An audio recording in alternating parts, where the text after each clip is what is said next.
নমস্কাৰ সকলোকে পুনৰবাৰ স্বাগতম জনালোঁ। আজি আমি আলোচনা কৰিবলৈ লৈছোঁ MGNৰেগাৰ অধীনত HSGৰ যিসকল মহিলাই ছুপাৰভাইজাৰ হিচাপে কাম কৰি আছিলে সেই মহিলাসকলে VBG ৰামজী 2026 যিখন আঁচনি সেই আঁচনিৰ অধীনত ছুপাৰভাইজাৰৰ কাম কৰাৰ সুবিধা পাবনে নাই সেই সম্পৰ্কত। ইতিমধ্যে আপোনালোক সকলোৱে গম পাইছে যে ভাৰত চৰকাৰে MGNৰেগা আঁচনিখনৰ ঠাইত VBG ৰামজী 2026 আঁচনিখন গ্ৰহণ কৰিছে, যিখন আঁচনিক আপোনালোকে MGNৰেগাৰ পৰিৱৰ্ধিত আৰু সংস্কাৰিত ৰূপ বুলি ক'ব পাৰে। MGNৰেগা আঁচনিৰ জৰিয়তে যিহেতু গ্ৰাম্য অঞ্চলৰ যিসকল শ্ৰমিক থাকে সেই শ্ৰমিকসকলক 100 দিনৰ নিশ্চিত মজুৰিসহ কৰ্মসংস্থাপন দিয়াৰ ব্যৱস্থা আছিলে আৰু বৰ্তমান সেই 100 দিনটো VBG ৰামজী এই আঁচনিখনৰ জৰিয়তে 125 দিন কৰা হৈছে। মানে বৰ্তমান আপোনালোকে যদি গ্ৰাম্য অঞ্চলত বাস কৰে তেতিয়াহ'লে আপোনালোকে এই VBG ৰামজী আঁচনিখনৰ অধীনত 125 দিনৰ জব গেৰাণ্টি পাব। 125 দিন আপোনালোকে কাম কৰাৰ সুবিধা লাভ কৰিব আৰু ইয়াত কাম কৰাৰ বিনিময়ত আপোনালোকক সপ্তাহৰ ভিতৰত 300ৰ ওপৰত মজুৰি প্ৰদান কৰা হ'ব।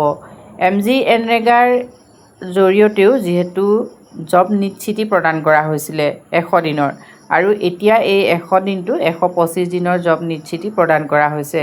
ইয়াত 60 দিনৰ কৰ্মসংস্থাপন নাথাকিব, সেই 60 দিন খেতিৰ সময়ৰ যি 60 দিন সেই 60 দিনৰ কৰ্মসংস্থাপন নাথাকিব।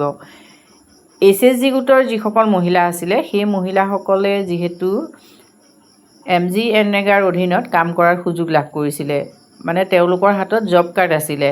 এতিয়া ভাৰত চৰকাৰে এই কথাটো কৈছে যে 31 ডিচেম্বৰলৈকে পুৰণা যিবিলাক জব কাৰ্ড আছে সেই জব কাৰ্ডৰ অধীনতে জব কাৰ্ড অধিকাৰীসকলে কাম কৰি থকাৰ সুবিধা লাভ কৰিব। এতিয়া সেই জব কাৰ্ড হোল্ডাৰসকলক চোৱা চিতা কৰা যিসকল মেট আছিলে সেই মেটসকলকে MGNৰেগাৰ ছুপাৰভাইজাৰ বুলি কোৱা হয়।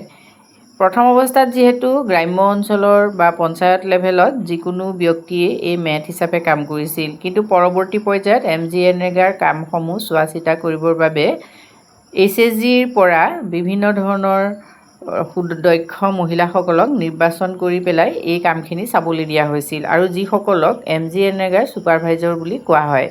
এই MGNৰেগাৰ ছুপাৰভাইজাৰসকলে VBG ৰামজীৰ অধীনত কাম কৰাৰ সুবিধা পাবনে নাপায় সেইটো যিহেতু বহুতে প্ৰশ্ন কৰি আছিলে, গতিকে আপোনালোকৰ বাবে এইটো নিশ্চিতভাৱে ক'ব বিচাৰোঁ যে যিসকলে MGNৰেগাৰ অধীনত ছুপাৰভাইজাৰ হিচাপে কাম কৰি আছিলে সেইসকলেও VBG ৰামজী এই আঁচনিখনৰ অধীনত ছুপাৰভাইজাৰ হিচাপে কাম কৰাৰ সুবিধা লাভ কৰিব। পৰৱৰ্তী পৰ্যায়ত VBG ৰামজী এই আঁচনিখনৰ অধীনত যিসকলে ছুপাৰভাইজাৰ হিচাপে কাম কৰিব তেওঁলোকৰ দায়িত্ব হয়তো অলপ বাঢ়িব আৰু লগতে তেওঁলোকৰ যি পাৰিতোষিক সেই পাৰিতোষিকৰ পৰিমাণো নিশ্চয় বাঢ়িব। VBG ৰামজীৰ অধীনত ছুপাৰভাইজাৰসকলে কাম কৰোঁতে বিশেষভাৱে কেইটামান নতুন দায়িত্ব গ্ৰহণ কৰিব লাগিব।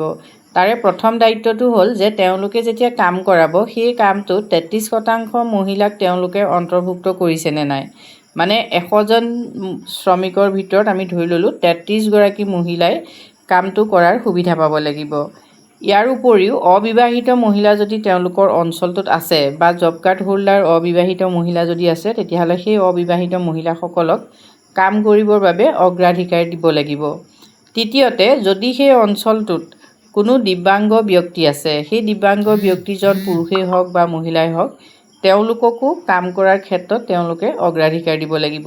ইয়াৰ লগতে যদি জ্যেষ্ঠ কোনো শ্ৰমিক থাকে সেই শ্ৰমিকসকলকো কাম কৰিবৰ বাবে অগ্ৰাধিকাৰ দিব লাগিব। অৰ্থাৎ ছুপাৰভাইজাৰসকলে ইয়াৰ আগতে যেনেদৰে কাম কৰিছিলে তাতকৈ বেছি সচেতনভাৱে তেওঁলোকে কাম কৰিব লাগিব। মানে তেওঁলোকে যিখিনি ব্যক্তিক প্ৰতিনিধিত্ব কৰিব সেই ব্যক্তিসকলৰ মাজত আমি ওপৰত উল্লেখ কৰা বিশেষকৈ মহিলা, জ্যেষ্ঠ মহিলা বা জ্যেষ্ঠ শ্ৰমিক, লগতে দিব্যাংগ বা অবিবাহিত মহিলাসকলক অগ্ৰাধিকাৰ দিছে নাই সেই কথাটোত তেওঁলোকে বিশেষভাৱে গুৰুত্ব দিব লাগিব। গতিকে তেওঁলোকৰ দায়িত্ব যথেষ্ট বাঢ়িব।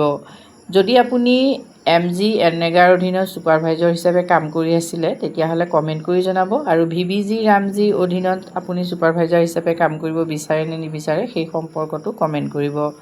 আজিলৈ ইমানেই, ধন্যবাদ।